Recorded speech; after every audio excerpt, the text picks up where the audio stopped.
What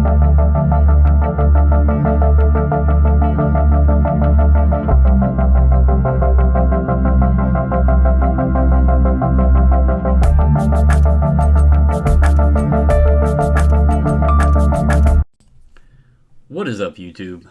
Bobbles and Ball Cards back with another video.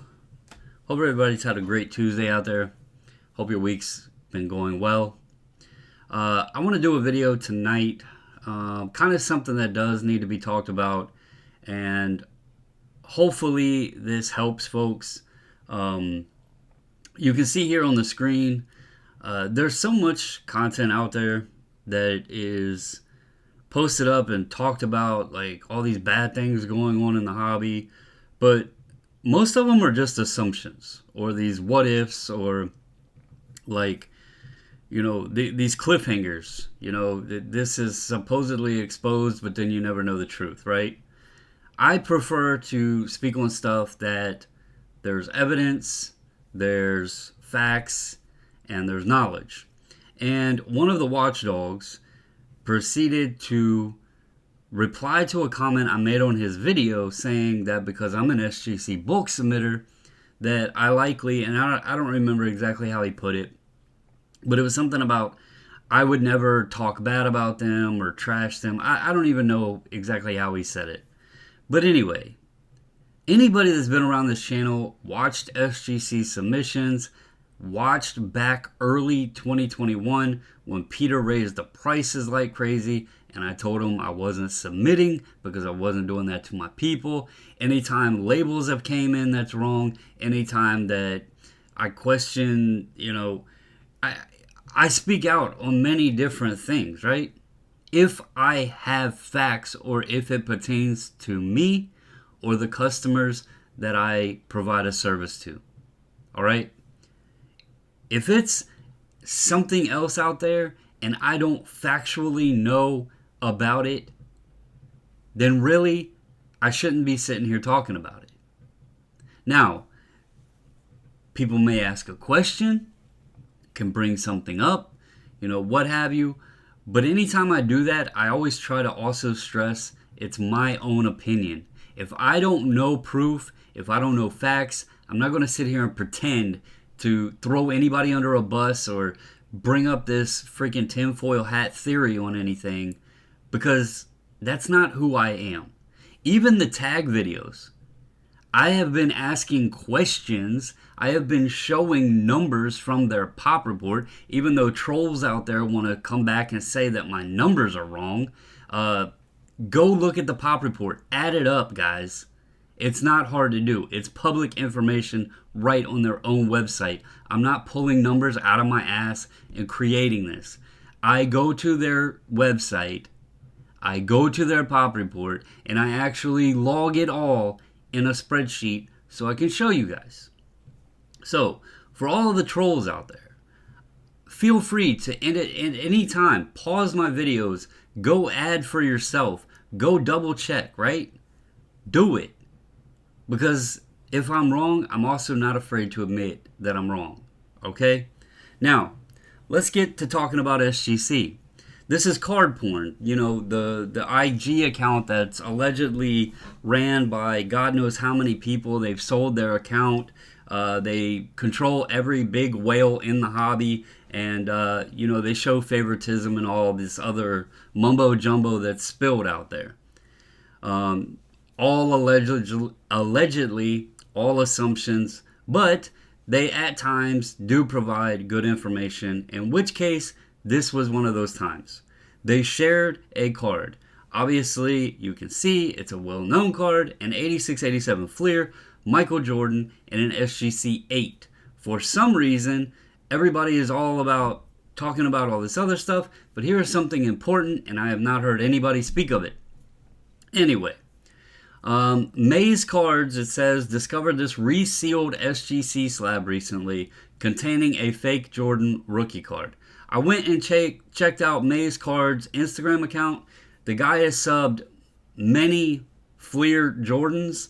To be honest, and I'm not like sitting here to talk bad about him, I'm honestly surprised he didn't recognize this card as being fake, but there are some Jordans out there, fake Jordans, that look really, really good.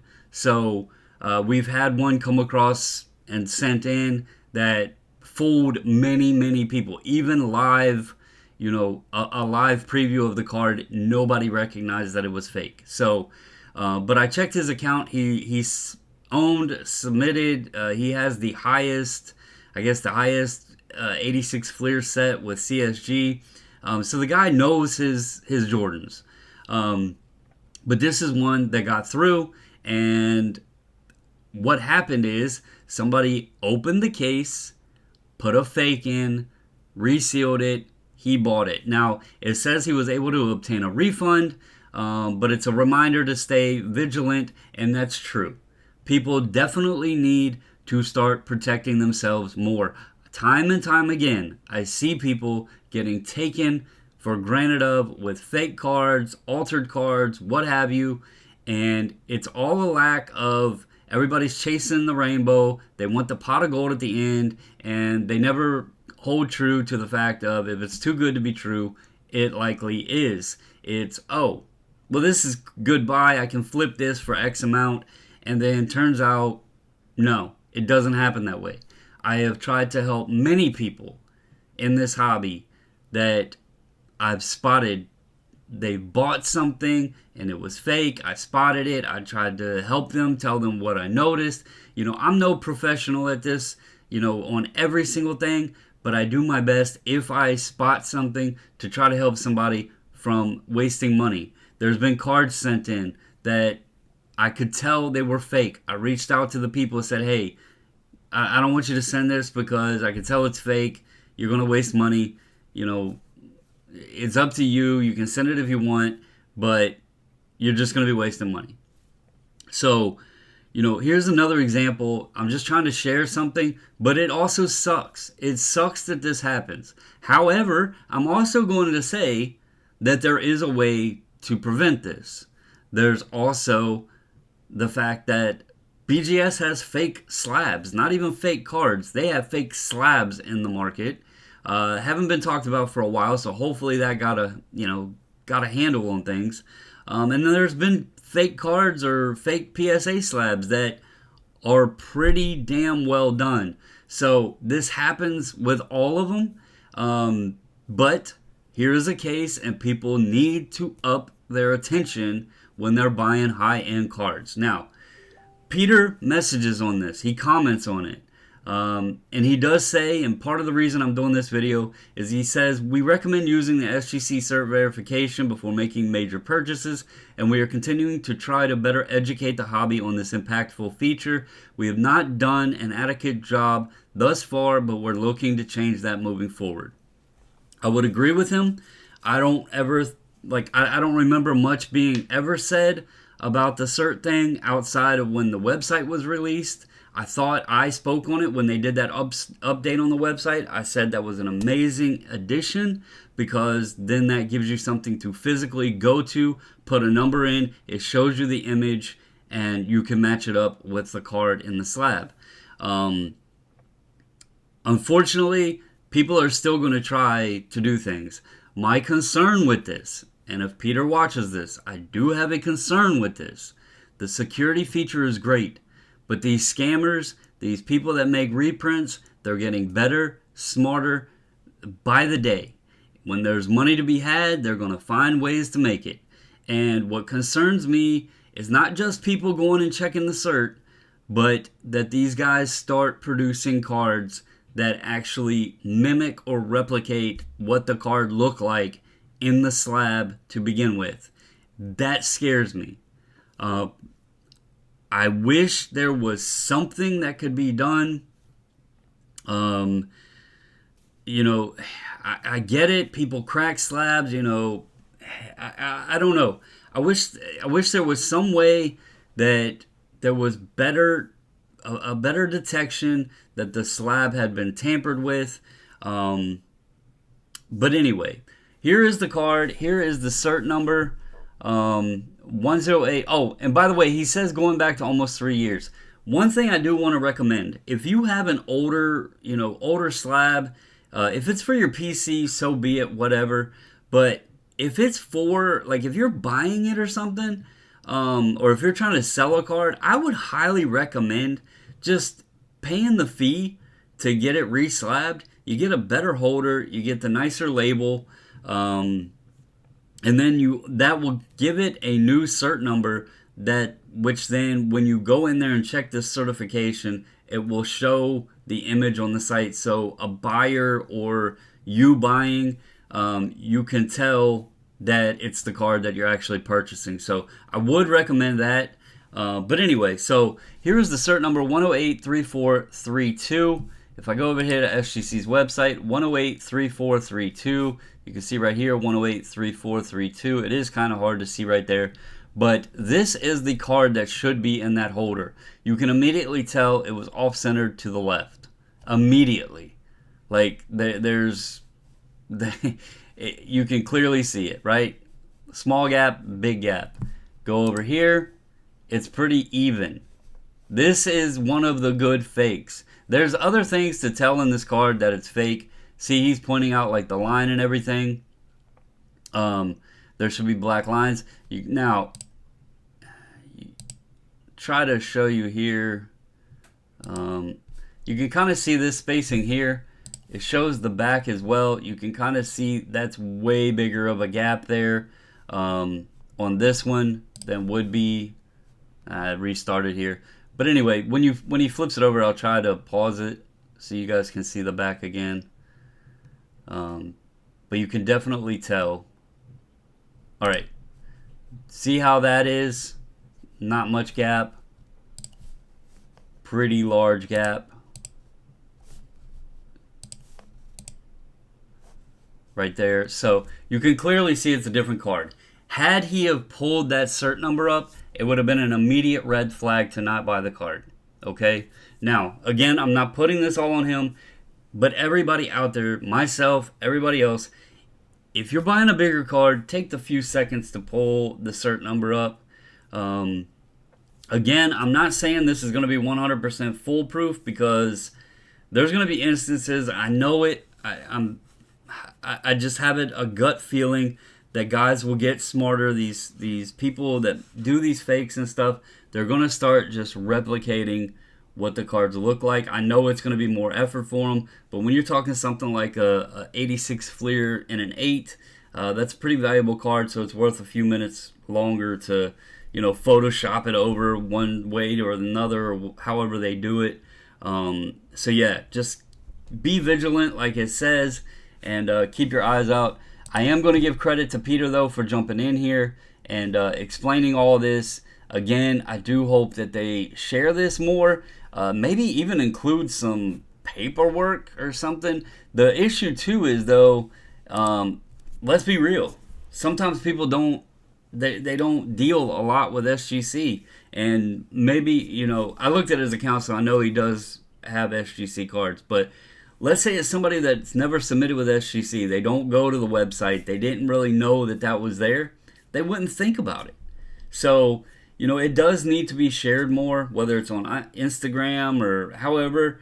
It does need to be promoted more. Hopefully folks watch this and see it.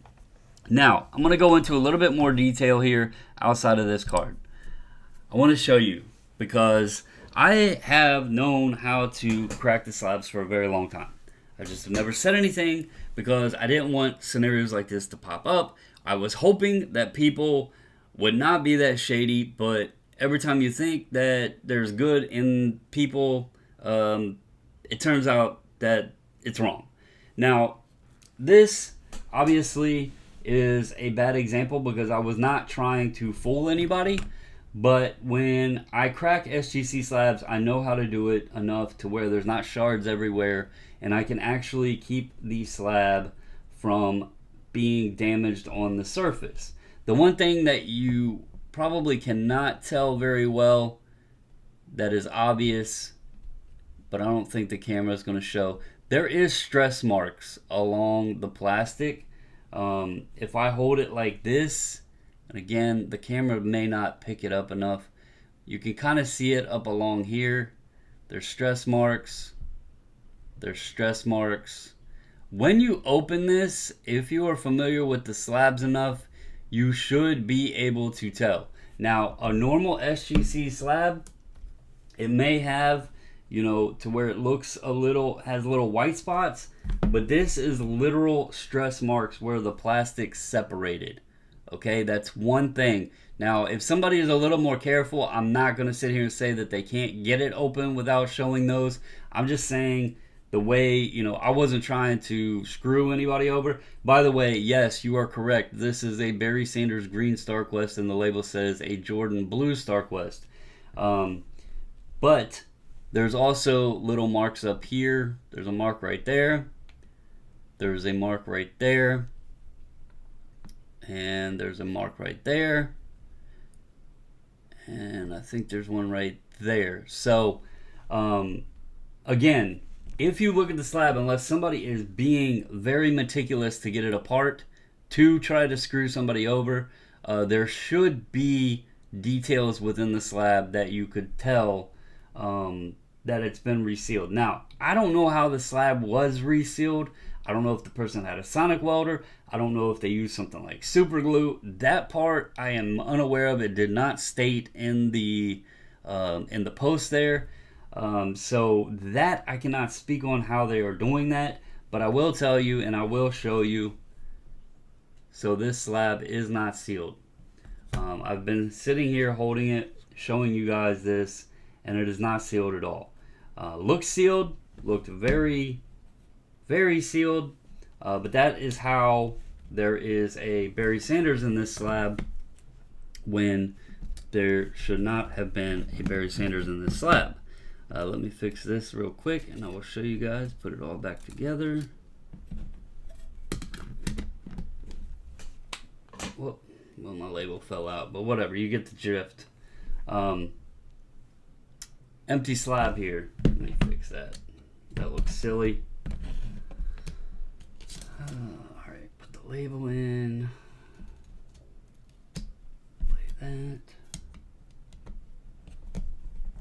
Lay that. Alright, there we go. Now, well, it still fell out. Whatever. There you see clear slab, no card in it. You can take it apart without cracking the actual plastic. So again, just sharing this, hopefully getting more eyes out there. Also, you know, if there's a way SGC could change the slab, it would be amazing. People have asked so much about the slab to be changed. I know the insert has been their thing. I don't know. I like the slab itself. Again, I've known about this. It's never been a worry in my mind because unless somebody is trying to be shady, there's nothing to worry about. And I also, being that I know about it, I knew what to look for in the slab. I know about the cert number, all of that kind of stuff. So I've never been worried about buying anything in an SGC slab that, you know, was fake or whatever. So, you know, it is what it is. Peter said before, if they change something, then other people's going to hate it. Some people will love it. So I do wish, I know this feature is a great, you know, great thing there to share and check out and all that. But there's still other questions. Like I said, if people start figuring out how to counterfeit the cards to mimic the cards in the slabs, you know, that's a dangerous thing. So anyway, I hope this helps, folks. You know, again, and this isn't just for SGC. Check your Beckett's, check your PSA, check your SGC. I haven't heard anything about CSG or CGC, but damn sure check those too, because likely people are working on it if they haven't already figured it out. And you can be assured that if scammers can make money, they're going to find a way. So keep your heads up out there, guys. We all need to help each other. And this isn't no assumptions. This is facts. So I hope you all have a wonderful Tuesday evening. As always, guys, stay safe, stay healthy. And until the next video, I'm out.